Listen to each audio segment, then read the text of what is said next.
दोस्तों, हिंदू धर्म उन महान धर्मों में था जिसको देवताओं ने स्थापित किया।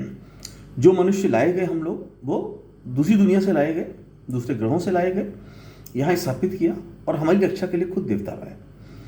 सिंधु घाटी की जो सभ्यता हुआ करती थी, कभी हमारी ओरिजिनल जो नस्ल थी वो आर्यंस थे। आर्यंस जो आज मोहनजोदड़ो, हड़प्पा की जो एरियाज हैं जहाँ सिंधु नदी बहती है और सरस्वती नदी भी वहाँ पे बहती थी, उसके घाट पे ये लोग चारों सब पूरा ये व्यवस्था उसके आसपास पूरी बसी हुई थी। सिंधु घाटी की सभ्यता, आर्यंस वहाँ रहते थे और आर्यंस ही हमारे मूल वंशज थे। और उस समय देवता आते थे वहाँ पे और इस पूरे इलाके में देवता आते थे और देवताओं का वो जो यहाँ के जो राक्षस लोग थे, बड़े बड़े जेंट्स जो थे, जो बड़े बड़े और दूसरे ग्रहों से आए हुए राक्षस थे, उनका उन्होंने अंत किया और इस व्यवस्था को स्थापित किया। अब इसको करने ये सब जो हुआ तो उस समय उसको रिकॉर्ड किया गया, जिस बाद में उन ज्ञानी लोगों ने जिनको ने रिकॉर्ड किया तो उन्होंने वेद लिखा। वेद में आप पूरा वेद पढ़िए, वेद कोई धार्मिक ग्रंथ नहीं है। वेद में वो हुआ जो उन्होंने देखा। इंद्रदेव आए, यज्ञ होता था, सोमरस बनता था, दुष्टों का अंत होता था, समाज की स्थापना होती थी। ये एक सामाजिक, वो धार्मिक ग्रंथ नहीं, सामाजिक ग्रंथ है। और वो उसने जो है एक व्यवस्था स्थापित की।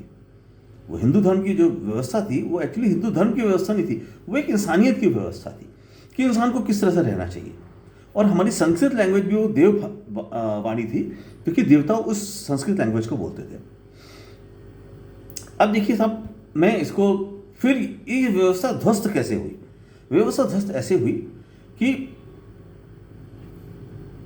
जो आर्यंस थे वो देखिए आज पूरा खत्म हो चुके हैं। आर्यंस कहाँ गए किसी को नहीं पता। हो सकता है वो जिस ग्रह से आए थे वहाँ वापस चले गए, या किसी वजह से वो सारे मरे। लेकिन बहुत सारे लोग जो हमारे यूरोप के लोग जो हैं, ये कहा जाता है वो आर्यन सारे यूरोप में जाके बस गए। तो यूरोपियन एक्चुअली में आर्यंस हैं। और इसी वजह से हिटलर भी का जो झंडा है उसमें देखिए स्वास्तिक होता, उसके झंडे में बना हुआ था, क्योंकि वो मानता था कि वो उस आर्यंस थे वो लोग। अब साहब ये जो तो जब ये लोग गए, अब वो लोग बचे जो महामूर्ख थे, और उसमें वो लोगों की बहुत, तब क्या हुआ, इंटरनल क्लैश स्टार्ट हुआ कि हम कैसे ज़्यादा से ज़्यादा कमा सकें, ज़्यादा से ज़्यादा खा सकें, अपने को अपने समाज में सबसे टॉप पे पहुँचे। तो उसके लिए वो लोग, कुछ लोग तो पढ़ लिख खेती बाड़ी करके वो किसान बन गए, कुछ व्यापार करने लगे, व्यापारी बन गए। व्यापारी से ज़्यादा किसान हमेशा ही रहा है। और उस समय तो बार्टर डील होती थी कि किसान ने चावल लगाया, किसी ने कुछ और लगाया, दोनों ने आपस में सामान बांट लिया, मुझे तेरी ज़रूरत है, तुम्हें ये ज़रूरत है, आपस में कर लेते थे। धीरे धीरे व्यापार की स्थापना हुई, सेनाओं की स्थापना हुई। अब सब ये हुआ कि जो इसमें कुछ लोगों ने अपना वर्चस्व स्थापित करना चाहा, तो उन्होंने क्या बोला कि जिन्होंने वेदों को पढ़ा, तो उनको संस्कृत लैंग्वेज की ज्ञान हुआ, उन्होंने वेदों को पढ़ा, तो वो बन गए ब्राह्मण कि जो मैंने वेद पढ़ लिया, मैं ब्राह्मण, मुझे वेद का ज्ञान है। उसके बाद क्या हुआ, जिसने 2 वेदों को पढ़ लिया उसको पदवी दी गई द्विवेदी। 2 वेदों का जिसको ज्ञान हो वो द्विवेदी, जिसको 3 वेदों का ज्ञान हुआ वो त्रिवेदी कहलाए, और जिन्होंने 4 वेदों का ज्ञान हासिल किया उन्हें चतुर्वेदी कहलाए, जो सबसे सर्वश्रेष्ठ ब्राह्मणों में माने जाते थे। तो मैंने 4 वेदों का ज्ञान किया, मैं चतुर्वेदी हो गया। आज मैंने भी 4 वेद पढ़े, मैं चतुर्वेदी हो गया। जाति से मैं भले ही, धर्म से मैं वो अपना कायस्थ हूँ, लेकिन मैंने पढ़ लिया तो मैं चतुर्वेदी हो गया, क्योंकि 4 वेदों का ज्ञान हो गया मुझे। लेकिन मेरे वंशज, मेरे पुत्र पुत्रियाँ, उनके पुत्र पुत्रियाँ, अगर वो वेद नहीं पढ़ते हैं, लेकिन सिर्फ मेरे नाम के आगे लगे अनिल श्रीवास्तव, अनिल चतुर्वेदी मेरा नाम हो, मेरे बच्चे ने वेद का ABCD ना पढ़ा, लेकिन उनके नाम के भी आगे लग जाए फलाना चतुर्वेदी, तो यह क्या हुआ? भ्रष्टाचार। बिना ज्ञान हासिल किए अपने नाम के आगे पदवी लगाना। यानी आप डॉक्टर नहीं हो कि डॉक्टर का लड़का अपने नाम के आगे डॉक्टर लगा सकता है कि मेरे पिता डॉक्टर अरुण कुमार थे तो मैं उसका लड़का डॉक्टर अशोक कुमार हो गया। नहीं, डिग्री हासिल करनी पड़ती है। इस ब्राह्मणवाद ने एक भ्रष्ट समाज पैदा हुआ। उसने क्या किया, उसने पदवी ले ली अपनी पीढ़ी दर पीढ़ी। मैं ब्राह्मण, मेरा लड़का भी ब्राह्मण, उसका लड़का भी ब्राह्मण, उसका लड़का भी ब्राह्मण। भले ही वो लड़का चोरी करता हो तो भी ब्राह्मण, वो बिजनेस करता हो तो भी ब्राह्मण, वो छत्री का काम करता हो वो भी ब्राह्मण, वो शूद्र का काम करता हो वो भी ब्राह्मण। नाम के आगे ब्राह्मण लगा दिया। ये नहीं, हमारे मनों में भी लिखा है। हमारे धर्म का जो डिवीजन हुआ है वो कर्म के हिसाब से हुआ है। जो पठन पाठन का कार्य करे वो ब्राह्मण। नॉलेज हासिल करो और नॉलेज डिस्ट्रीब्यूट करो तो तुम ब्राह्मण हो। और नॉलेज उस समय क्या होती थी, जो हमारे वेदों द्वारा, हमारे धर्म ग्रंथों में जो नॉलेज बताई गई थी उसी को हम बेसिक नॉलेज मानते थे। तब ये इंग्लिश, हिंदी, इंग्लिश और ये साइंस, मैथमेटिक्स ये सब तो होता नहीं था।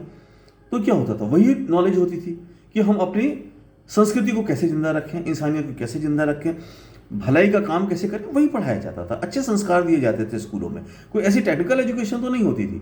टेक्निकल एजुकेशन का मतलब तीर धनुष की, अपनी समाज की कैसे रक्षा की जाए, ये हमारा वो टेक्निकल एजुकेशन उस समय का हुआ करता था। तो सिंपल एजुकेशन था, इसलिए वो ब्राह्मण लोग पढ़ाते थे, क्योंकि उन्होंने धर्म पढ़े होते थे, कि पुस्तकें पढ़ी होती थी, उनको ज्ञान होता तो वो उस ज्ञान को डिस्ट्रीब्यूट करते थे और उसका पैसा नहीं लेते थे। तो गुरु दक्षिणा का प्रचलन था कि हमने दक्षिणा ली तो हम गुरु को कुछ दान करें, वरना गुरु कैसे खाएगा। पेमेंट सिस्टम तो था नहीं कि हम फीस दो तभी एडमिशन देंगे। लोग जाते थे, सीखते थे, लेकिन गुरु का पेट कैसे भरे। तो गुरु की सेवा करो और गुरु दक्षिणा करो। गुरु दक्षिणा को जो गुरु को दे दिया, गुरु का उससे रोजी रोटी चलती थी, उसका काम चलता था, उसकी जीविका के लिए इतना जरूरी था। उसे कार थोड़ी ना खरीदनी थी, 10-20 घोड़े थोड़ी ना खरीदने होते थे। कभी सुना है कोई गुरु इतना अमीर था कि उसके पास 100 घोड़े थे, 200 घोड़े थे? नहीं। ये एक, तो अब क्या हुआ, लोगों ने वेद पढ़ना छोड़ दिया, क्योंकि वो जो सेकंड जनरेशन जो आई, जो फर्जी ब्राह्मण वाली जो जनरेशन आई, उसने वेद नहीं पढ़ा कभी और ना किसी को वेद की शिक्षा दी। वो क्या, दूसरे धर्म ग्रंथों पे आ गया। उन्होंने आपको लालच में बांधा और उल्लू बनाया। उल्लू कैसे बनाया? मुझे भविष्य का ज्ञात है, हाथ की रेखा से देखे मैं भविष्य बता सकता हूं, और आज भी बता रहे हैं। आज आप टीवी पे देखो, अभी कोरोना से पहले था कितने लोग थे जो तुम्हें तुम्हारे 10 साल 20 साल तक का पूरे जन्म का इतिहास बता सकते थे। उन गधों को यह नहीं पता था कि कोरोना कब आएगा और कब जाएगा। उन गधों को यह नहीं पता था कि पुलवामा में कब अटैक होगा, हमारे 40 लोग मरने से बच जाए। उन गधों को यह नहीं पता था कि टिड्डी दल का कब अटैक होने वाला है जो पूरी फसलें खत्म करने वाले हैं। वो सारे फर्जी थे, लेकिन तुम्हारे दिमाग को उन्होंने ब्लैंक कर दिया, क्योंकि वो काबिल नहीं थे। उन्होंने जो शिक्षा दी वो गलत शिक्षा तुम्हें दी, तुम्हें कहीं सही शिक्षा दी ही नहीं। उन्होंने तुम्हें अंधविश्वास और धर्म में फंसा के रख दिया। अगर उन्होंने वेद पढ़ी होती और वेद की शिक्षा लेते तो वो तुम्हें शिक्षा देते, इंसानियत के लिए जिंदा रहो, दूसरे को दान करो, धर्म करो, दूसरे की रक्षा करो, कमजोरों की रक्षा करो, झूठ नहीं बोलो, सत्य का पालन करो। वो सिखाते कि हम लोग अपने आप नहीं आए, हमें दूसरे ग्रहों से लाया गया है, हम दूसरे ग्रहों से आए हैं। पहले मुर्गी अंडा नहीं, पूरा पेयर ही बाहर से आया, और विभिन्न तरह के प्लेयर्स आए, जो इंग्लिश हैं, जो रशियन हैं, जो हिंदुस्तानी हैं, जो चाइनीज़ हैं, जो अफ्रीकन्स हैं, ये सारे पेयर्स यहाँ लाए गए हैं। ये अलग अलग ग्रहों के अलग अलग जगह के लोग हैं जो इनको धरती पर बसाया गया है। अब क्या हुआ, तो उन फर्जी लोगों ने क्या हुआ, आपको मूर्ख बनाना शुरू किया, क्योंकि उनको चाहिए थी अपनी कमाई।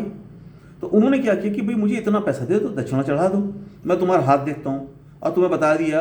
अच्छा, ये कभी तुम्हें कल की बात नहीं बताएंगे, कल की परसों की बात नहीं बताएंगे। ये बोलेंगे आपका ये समय चल रहा है, 6 महीने बाद ठीक होगा। तो 6 महीने तक तो तुम इनकी सेवा करते रहोगे। 6 महीने बाद कोई तुम्हारा काम नहीं बना तो फिर तुम्हें कुछ गोली दे देंगे, तुम्हारा ये अभी ये खराब हो गया, तुम्हारा पूर्व जन्म खराब था इसलिए ये है। तो फिर जब तुम परेशान हो जाओगे तुम किसी दूसरे बाबा के पास चले जाओगे, इनके पास कोई दूसरा वक्त आ जाएगा। ये तुम्हारे ऐसे उल्लू बनाते रहेंगे। इस जनरेशन ने क्या किया, इस जनरेशन ने यह किया कि इस समाज को भटका दिया। ये समाज सुधरा कब? ये समाज तब सुधरा जब हमें आज़ादी मिली और कांग्रेस फैमिली ने, नेहरू जी ने, शास्त्री जी थे, नेहरू जी थे, सरदार वल्लभ भाई पटेल थे, ये जितने काबिल लोग थे, मौलाना आजाद थे, ये जितने काबिल लोग थे, इन्होंने देश को, तब धर्म खत्म हो गया ना। क्योंकि क्या हुआ, जब आप अनपढ़ रहे, गंवार रहे, आपने कुछ नहीं सीखा, तो आपकी काबिलियत खत्म हो गई। तो मुगल आए, उन्होंने आपको कब्जा कर लिया, है ना, और 700 साल तक आपके पास शासन किया। तो आपकी तो इंडिपेंडेंट जो आपका वो था, व्यक्तित्व था, वो तो खत्म हो चुका था, धर्म का व्यक्तित्व खत्म हो चुका था। मुगल ने आके शासन किया, फिर भी वो सभी लोग थे, उन्होंने आपको बचाया, आपके मंदिरों को बचाया, आपको बचाया, आपके धर्म को बचाया। फिर ब्रिटिश है, ब्रिटिश ने थोड़ा और तरक्की की, शासन किया, तरक्की की। फिर देश आज़ाद हो गया, कांग्रेस आई, तो उसने तुम सबको, घर में हमारी जो लेडीज़ थी, उनको चूल्हा चक्के और गोबर लीपने से हटा के सीधे बड़े बड़े सॉफ्टवेयर कंपनीज में बैठा दिया, डॉक्टर, इंजीनियर, साइंटिस्ट बना दिया उनको। अब ये बात उन लोगों को खलने लगी कि साहब ये देश तो बहुत तरक्की कर रहा है, इसने देश ने इतना तरक्की किया तो क्या होगा, बर्बाद करो। फिर एक षड्यंत्र रचा गया, उस षड्यंत्र में सब लोग शामिल हुए। वो फर्जी बाबा लोग थे, वो शामिल हुए, वो फर्जी धार्मिक लोग थे, वो शामिल हुए, वो फर्जी बिजनेसमैन थे जो लूट लूट के बिजनेस से बने, जो ईमान के बिजनेस से नहीं कमा पाए। वो टाटा जैसे ईमानदार नहीं थे, बिरला जैसे ईमानदार नहीं थे, जिन्होंने लूट के पैसे से बनाया, उन्होंने षड्यंत्र करके इस देश को गुलाम कर दिया। अब आप एक्चुअली गुलाम हो चुके हो, आपको लग रहा है आप स्वतंत्र हो, वो सिर्फ नाम मात्र का है। आपका कोई कॉन्स्टिट्यूशन, आपकी जो एजेंसीज हैं वो काम नहीं कर रही हैं। सीआईडी पुलिस उनके कहने पे काम कर रही है, वो शार्प शूटर बन गए हैं। जुडिशरी उनके कहने पे काम कर रही है। Controller auditor general of India की औकात नहीं रह गई है, वो बता सकता है कि हमारे देश के पैसे कितना बर्बाद क्यों हुआ। किसी ने ऑडिटर जनरल ने निकाला कि साहब आपने 8,000 करोड़ का एयरफील्ड क्यों खरीदा, क्या जरूरत थी, ये 30,000 करोड़ का संसद क्यों बनना चाहिए, 1,45,000 करोड़ का नमस्ते ट्रम्प क्यों होना चाहिए, ये हावड़ी मोदी क्यों होना चाहिए। किसी ने पूछा कि हमें देश में हमारे बच्चों के भविष्य के लिए स्कूल चाहिए, हॉस्पिटल चाहिए, मैं वहाँ पैसा क्यों करूँ। किसी ऑडिटर जनरल ने रिपोर्ट निकाली? नहीं निकाली, क्योंकि सारी एजेंसीज खत्म हो चुकी हैं, कॉन्स्टिट्यूशन खत्म हो चुका है। वो देखने के लिए किताब भर रह गई है, एक दिन वो भी खत्म हो जाएगा, अनाउंस हो जाएगा कॉन्स्टिट्यूशन खत्म, आज से ये लागू होगा, धर्म लागू होगा, उसमें सब गुलाम बन के रहोगे, ब्राह्मण की सब सेवा करोगे, नहीं सेवा करोगे जेल में डाल दिया जाएगा।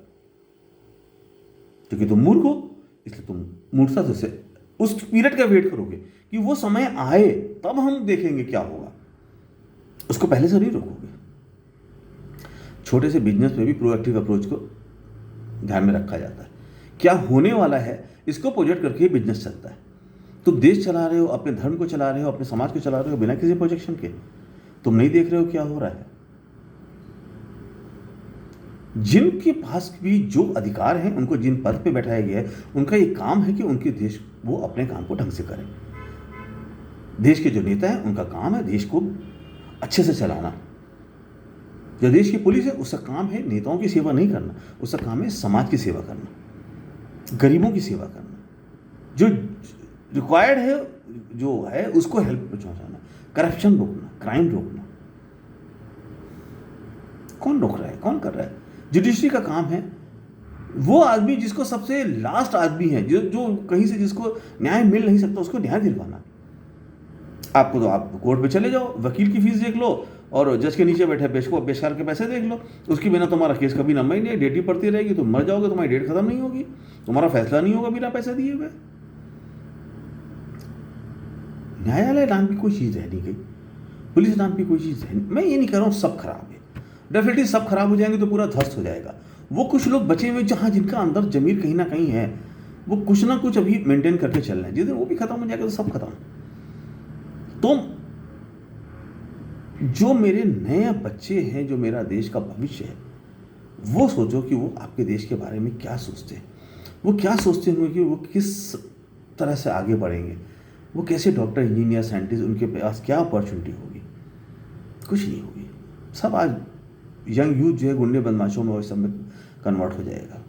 रोक लो उसको, ये तुम्हारा काम है, वरना तुम्हारी नस्लों को कोई माफ़ नहीं करेगा दुनिया में, और भगवान तो कतई नहीं करेगा। Thank you.